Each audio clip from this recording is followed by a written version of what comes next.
12 haunting facts about the Titanic.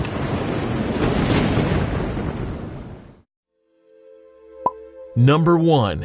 In 1898, 14 years before the actual HMS Titanic tragedy, an American author wrote a novel called Futility.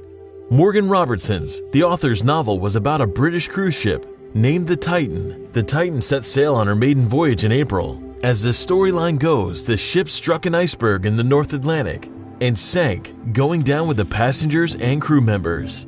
The tragic similarities to the actual events are astonishing and creepy.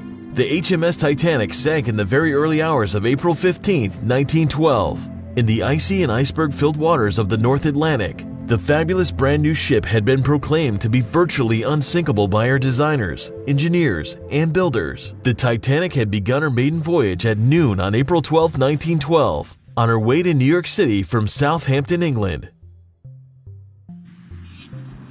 Number 2.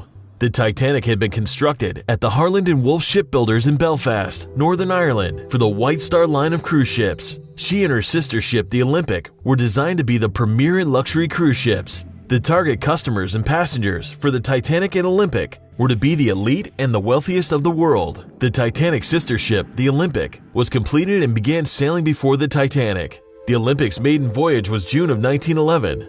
On September 20th, 1911, the Olympic collided with the Royal Navy ship Hawke, which caused significant structural damage to the Olympic. The amount of damage caused from the collision resulted in delay for the completion of Titanic, as materials were diverted from Titanic to repair the Olympic. The captain on the bridge of the Olympic during the incident was Edward J. Smith. He is more famously remembered as the first and only captain of the Titanic. Number 3. The Titanic sailed from the Belfast shipyards on April 2, 1912, and arrived in Southampton on April 3, 1912. This tight schedule left just 7 days to prepare the ship and the crew to be able to set sail for America. The biggest, most elegant cruise ship up to that moment required much planning. As the preparations and training were being conducted prior to the arrival of passengers, Captain Smith canceled the lifeboat emergency training for the crew without explanation. The training was never rescheduled and never conducted. During the emergency following the impact with the iceberg was the first time the crew had even tried to deploy the lifeboats. Number 4. The Titanic's total people capacity was 3,547 souls. The 18 lifeboats on board the ship had a seating capacity for 65 persons each, which were not enough. There was not enough seating space on the lifeboats for even half of the ship's capacity. The seating capacity available in the number of lifeboats on board the Titanic was for 1,178 souls. Number 5. It has been discovered through the government inquiries and historical investigations that over half of the lifeboats were only about half full. The first lifeboat launched into the Atlantic only had 28 souls on board. If all of the lifeboats had been full, 1,178 souls would have survived. The facts say that only 706 people of the 2,223 people on board the ship survived the sinking. Number 6. Over the last century of the Titanic's lore, many historical documentaries, science explorations, investigations, and motion pictures into and about the ship have been made. The purported causes of her sinking and the backstory on her passengers have made the tragedy much more mysterious and famous. To date, there has been only one cruise liner that has ever been sunk by colliding with an iceberg, the HMS Titanic. No wonder it is so famously remembered, discussed, and explored. Number 7. Though Captain Smith had a history of having navigational problems as a ship captain and questionable decision-making in his role, he was not found negligent by the British government's inquiry. A separate inquiry by the United States government, conducted because of the number of Americans who died in the tragedy, blamed Captain Smith for the tragedy.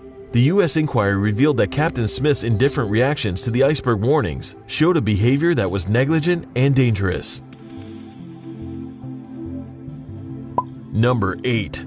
After the Titanic sank on April 15, 1912, the wreckage and missing passengers remained buried in the watery grave of the Atlantic until September of 1985. On September 1, 1985, a joint French-American exploration searching for the Titanic wreckage was successful and began to lead the way in discovery for the truth. Number 9.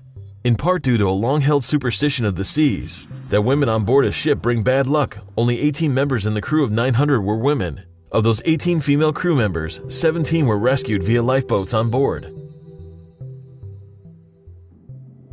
Number 10. As mentioned, the Titanic was built for the first-class traveler. A stateroom on the ship which included 2 dressing rooms, 2 bedrooms, a private bathroom, a sitting room, and a private deck for a fare of $4,200. In today's dollars, that would be nearly $102,000, according to the United States Federal Reserve calculator.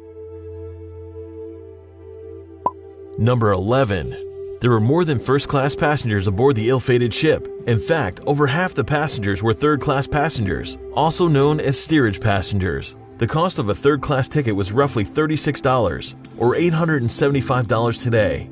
These passengers were mostly immigrants headed to America for a new start in the newer, brighter world across the Atlantic. Number 12. The Titanic cost $7.5 million to build in 1911 and 1912. In today's dollars, that would amount to almost $170 million. In 1997, the movie Titanic cost more than $200 million to make, or nearly $300 million today. No matter how you perform your compilation, the movie costs more to make than the actual ship. By the way, the movie made over $1.8 billion at the box office. Subscribe for more.